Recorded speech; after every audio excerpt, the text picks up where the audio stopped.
Bom dia, gente. Hoje a gente vai falar um pouquinho sobre a dança como uma expressão através do movimento, né? E para a gente começar a entender isso, a gente vai lá no Rudolf Laban, que foi um coreógrafo e um teórico que a gente vai falar um pouquinho dele hoje na nossa aula. Mas primeiro eu quero falar sobre como ele categorizou o movimento. Ele categorizou o movimento em dois tipos, que são os funcionais, do dia a dia, como escovar o dente, subir uma escada, e os expressivos, que são os movimentos que transmitiam ideias, sensação, estranhamento, curiosidade, beleza, humor, enfim. No início, quando a gente começa a pensar em dança, a gente vai lembrar do balé clássico. E o balé clássico, ele utiliza esse tipo de movimento expressivo. Ele não traz movimentos do dia a dia, os movimentos funcionais para dentro da dança.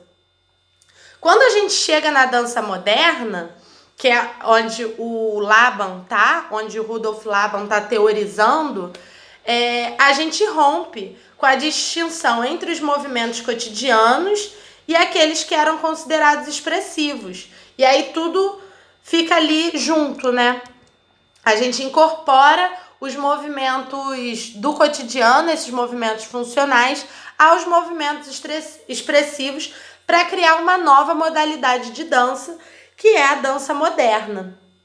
Então, a dança moderna, ela vai se caracterizar por uma maior consciência corporal dos bailarinos, atos improvisados, um corpo como um meio de expressar essas emoções, porque no balé o movimento preciso era a grande coisa da dança, né? Aqueles movimentos bem feitos, bem rígidos. Era assim no balé clássico. E a dança moderna, ela rompe com isso.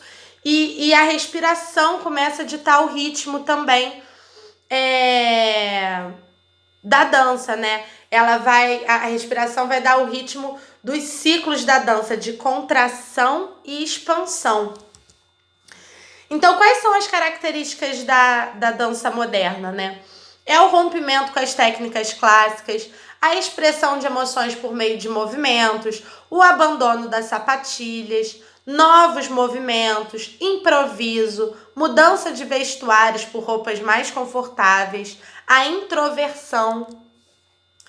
E quem é a grande precursora da dança moderna, né? É a Isadora Duncan. Ela é inspirada pela natureza e pelas pinturas nos vasos gregos. Ela rompe com o balé clássico, que exigiam esses movimentos muito rígidos e específicos do corpo. Aboliu com a sapatilha e com os espartilhos do balé e começou a dançar descalça e com vestidos leves de tecido fino que davam maior conforto ao movimento, simplicidade, liberdade, leveza para ela se movimentar com mais tranquilidade. Ela também utilizou novos estilos de música para conferir esse fluxo mais livre e controlado das suas coreografias, né? Então ela foi a grande precursora da dança moderna, meio que ela inventou a dança moderna, porque ela rompe, né, com o balé clássico. Então, e aí outro importante coreógrafo e teórico sobre a dança moderna que veio após a Isabella Duncan é o nosso Laban, que a gente falou que dividiu os movimentos, né? E aí o Laban, ele cria o método de Laban, a fim de desenvolver uma maior expressão corporal, cênica, dramática dos dançarinos. Ele desenvolveu esse método, que é um método de percepção dos movimentos corporais, visando causar uma maior tomada de consciência do seu corpo, né, em relação ao espaço. Então, o método de Laban, ele é basicamente dar uma maior consciência do nosso corpo em relação ao espaço que esse corpo tá situado. Então, ele partiu da observação de movimentos cotidianos do teatro e de passos de dança. E aí ele criou um estilo de dança que chama dança-teatro. E a dança-teatro é isso, né? São os elementos das artes cênicas, como, por exemplo, a composição de cenários, né? E o enriquecimento da expressão corporal com esses elementos da arte cênica. E os 8 principais movimentos que o Laban descreve na teoria do método dele são 8. Que é o de socar, são movimentos naturais, tá, gente? Do ser humano, do corpo do ser humano. Socar, flutuar, torcer, pressionar, chicotear, deslizar, pontuar ou apontar e sacudir. E aí ele entende que esses 8 movimentos vão ter variações de acordo com o peso, a fluência, o tempo e, mais uma vez, o espaço em que esse corpo está inserido. Então ele cria o que a gente vai chamar de cinesfera. A cinesfera era uma estrutura que foi elaborada pelo Laban para perceber os limites do corpo humano. Então é uma estrutura que o dançarino vai se movimentar dentro dela e isso vai diminuir o espaço dele e fazer com que ele tome uma maior consciência em relação àquele espaço. E aí a gente vai chegar na dança contemporânea. E o que foi a dança contemporânea? O que é a dança contemporânea, né? É um estilo de dança mais abstrato, onde a expressão do movimento tá nele mesmo. Não tem mais a necessidade de representar uma sensação, de representar algo. A dança contemporânea, ela vai valorizar o movimento por ele mesmo. O movimento já é a arte. Não é uma representação de algo. Então a dança contemporânea ela vai dar uma igual importância a elementos cênicos, de iluminação e de luz. E o tempo ele não vai seguir uma cronologia linear, porque ele é uma coisa mais abstrata, né? A gente não consegue conceituar isso muito bem num tempo.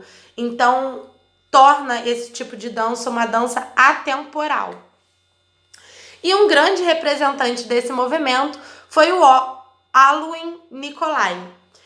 As suas obras são conhecidas pelo experimentalismo e a descentralização dos dançarinos que passam a integrar o todo que está apresentado ali no palco.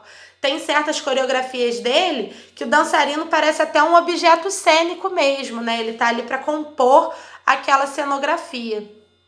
Então, as características da dança contemporânea que a gente pode destacar é a adoção de elementos do balé clássico, que aí volta com a questão da importância do movimento, né? Do movimento rígido, por assim dizer. Mas aí, quando eu digo movimento rígido, é a continuidade do movimento de uma forma mais clássica, né? A expressão do movimento por si mesmo, porque é isso, a gente para de enxergar o movimento como uma representação de algo e é ele por ele mesmo.